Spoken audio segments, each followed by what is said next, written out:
आज का मेरा जो वीडियो है, इसका जो विषय है वो रेगुलर टॉपिक से थोड़ा सा अलग हटकर है, लेकिन आपके ही मतलब का है। उम्मीद करती हूँ आपको मेरा ये वीडियो पसंद आएगा।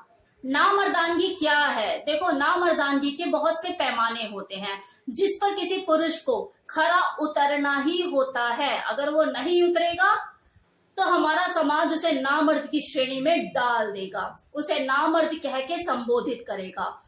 और वो पैमाने क्या है? नंबर 1 कि पुरुष लोग रोते नहीं हैं। हमारे समाज के मुताबिक रोना धोना जो है वो तो लड़कियों का काम है, मर्द को दर्द नहीं होता। और अगर बाय चांस कोई पुरुष रोता हुआ दिखाई दे भी जाए तो उसे लड़की बोल करके, क्या लड़कियों की तरह रो रहा है, ऐसे बोलकर उसे उसका मजाक उड़ाया जाता है। जो आदमी अपने इमोशन, अपनी भावनाओं को कंट्रोल करने में सक्षम है, उसे ही मर्द होने का, सच्चा मर्द होने का टैग दे दिया जाता है।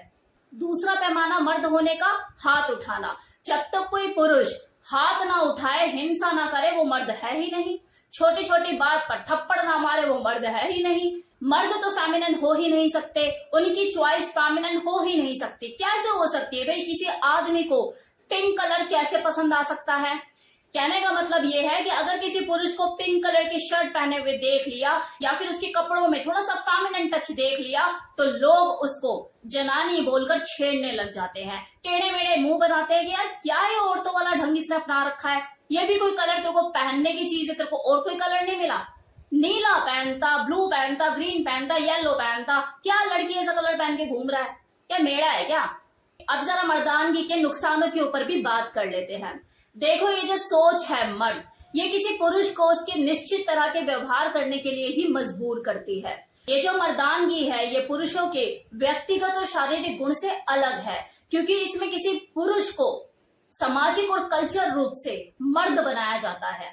कि मान लो कि अगर कोई पुरुष फेमिनिन नेचर का है, उसका जो व्यक्तिगत गुण है वो उसे कुछ और कहने, कुछ और करने की इजाजत देता है, लेकिन वो कर नहीं सकता क्योंकि वो जिस सामाजिक ढांचे का हिस्सा है वहां पर उसे ये सब चीजें करने की इजाजत नहीं। उसे मर्दाना बिहेव ही करना पड़ेगा अगर उसे समाज का हिस्सा बने रहना है।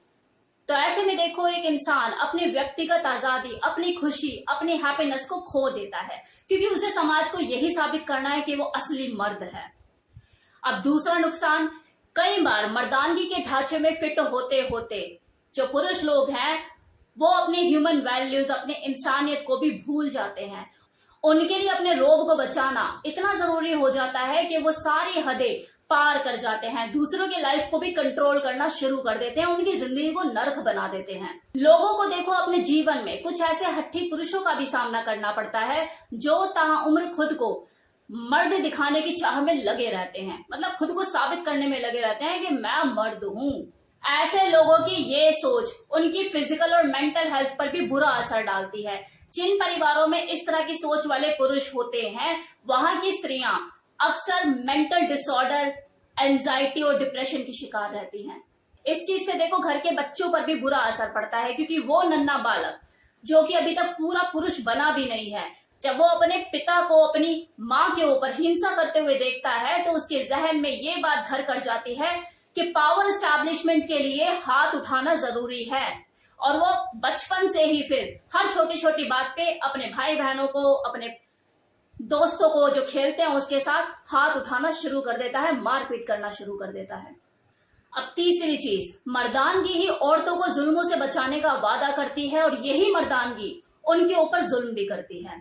देखो, सबकी बात नहीं कर रही, लेकिन कुछ पुरुष लोग ऐसे होते हैं उनके ऊपर ये मर्दानगी का ऐसा नशा चढ़ा हुआ होता है कि वो उन्हें फिजिकल अब्यूजिव और रेपिस्ट तक बना देती है। एक मर्द हमेशा अकेलेपन का शिकार होता है क्योंकि ना तो वो किसी के सामने अपना दुख व्यक्त कर सकता है, ना रो सकता है, खुलकर अपने अंदर की जो उसकी भावनाएं होती हैं वो एक्सप्रेस कर ही नहीं सकता। उसकी मर्दानगी बीच में आ जाती है और यही कारण है कि एक आदमी की जो उम्र है कंपैरिजन ऑफ एक औरत फीमेल के कंपैरिजन में कम ही है। आप भी देखेंगे ज्यादातर औरतें ज्यादा जीती हैं, मर्दों की उम्र कम होती है। अब एक सबसे इंपॉर्टेंट चीज, अपनी औरत के सामने तो हर आदमी को अपनी मर्दानगी साबित करनी ही पड़ती है और उसकी मर्दानगी साबित करने का बस उसे एक ही तरीका नजर आता है, क्या मेरे को अपनी वाइफ से पहले डिस्चार्ज होना ही नहीं है, उसे कर ही होना है। और अगर मान लो वो हो जाए तो कुछ की औरतें ऐसी होती हैं कि उसे नामर्द होने के टैग देने से बाज नहीं आती। तो ये जो एक मेंटल प्रेशर होता है, इससे तो हर पुरुष रोज गुजरता है कि वो खुल के सेक्स कर ही नहीं सकता, वो ऑर्गेजम अपना रिलीज कर ही नहीं सकता पहले। अरे वो भी इंसान है, अगर उसे ज्यादा मजा आ रहा है और वो नहीं कंट्रोल कर पा रहा तो दिक्कत क्या है? जरूरी थोड़ी ना है कि हर बार वो आपका इंतजार करे। सेकंड राउंड खेल लेना, अगली बार हो जाएगा अच्छे से। आज उसे नहीं हुआ, ज्यादा आनंद आ रहा था उसे, लेकिन नहीं जी, आप मर्द हो, आप पहले कैसे हो सकते हो डिस्चार्ज? आपके सामान की लंबाई और चौड़ाई ही बताएगी कि आप कितने बड़े मर्द हो। तो ये सारी चीजें मर्दानगी के पैमाने हैं जी, और नुकसान इसके देख लो कहां कहां उठाने पड़ते हैं। ये सिर्फ और सिर्फ हमारी धकियानुसी सोच है। इन सब चीजों से ऊपर उठने की जरूरत है। मर्द भी रो सकता है, वो भी अपनी भावनाएं व्यक्त कर सकता है। सच्चा मर्द देखो वही है जिसे दूसरे की तकलीफ देखकर यहां दर्द होता है, जो किसी औरत के लिए भरी गाड़ी का दरवाजा ना खींचे, उसके लिए सीट पीछे ना खींचे, लेकिन जब उसके साथ कोई बदतमीजी करे तो सबसे पहले आकर उसका विरोध करे, जो किसी की सक्सेस के आगे रोड़े ना अटकाए बल्कि उसे सपोर्ट करे।